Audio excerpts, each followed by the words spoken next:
restaurant. Little Szechuan is in St. Paul, Minnesota. It's on, I think, 303 University Avenue or something like that. Anyway, it's the cross street between University and Western Avenue, okay? $29 per person.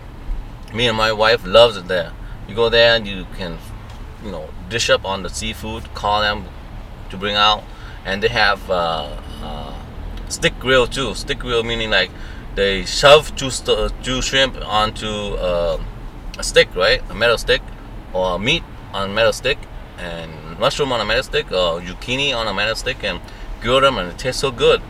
We usually eat that as appetizer, and then we dive into the soupy, the hot pot later. So, Little Szechuan in St. Paul, Minnesota. Okay, go enjoy their food. It's awesome. Thank you. What the hell, man? Let me get out.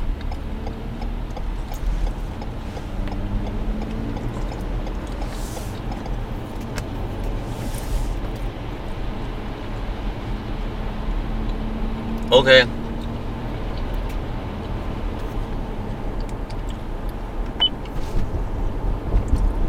There was much handshaking and cheek pinching and bienvenutoing before the man clapped his hands together, announced, "Welcome, my friends. I hope you are hungry," and disappeared inside the restaurant. Moments later, a steady stream of food that would continue nonstop for the next 4 hours began appearing in front of us. Chapter 2.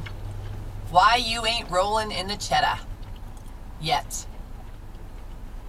When I was a kid, every so often my parents would get my brothers and sister and me all dressed up, file us onto a plane, and off we'd go to visit my dad's side of the family in his hometown of Naples, Italy. I have such vivid and random memories of those trips. My first ever glass of blood red orange juice, unthinkably purple and delicious, that I sipped on the balcony of our hotel room with my bare feet up on the railing. My grandfather's giant green parrot, who screamed at us in Italian. In Italian, a bird. My Aunt Lucia, greeting us with her arms lifted high over her head in pre-hug enthusiasm, and the shocking mound of armpit hair thus revealed, the likes of which I'd never seen on a lady, and which was so terrifyingly obscene to my American sensibilities, it was as if she greeted us by spreading her legs in my face. During one of these trips, when I was around 7 years old, my uncle Renato took the whole gang out to his favorite seafood restaurant, someplace overlooking the water with a big patio full of picnic tables. The horde of Sincero cousins, siblings, aunts, uncles, in-laws, and grandparents vied for prime placement around two long tables, and by some stroke of luck, amidst the chaos, I managed to score the most coveted seat of seats, right next to my dad.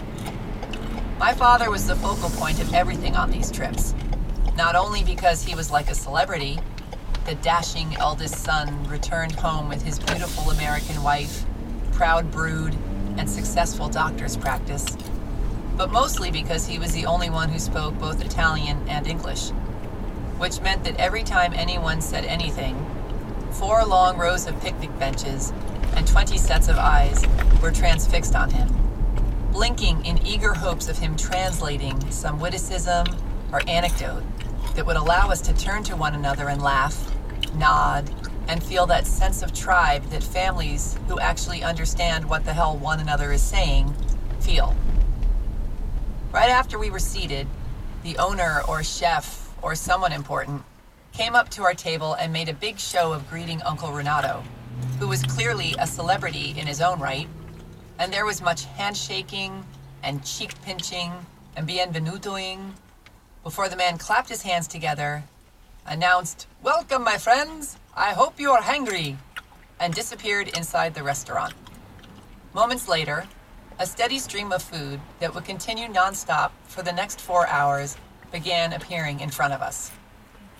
At some point, the waitress brought over a plate that was piled high with deep-fried circular somethings, and my dad pulled me onto his lap and told me to try one. "What is it?" I asked. "Just try it.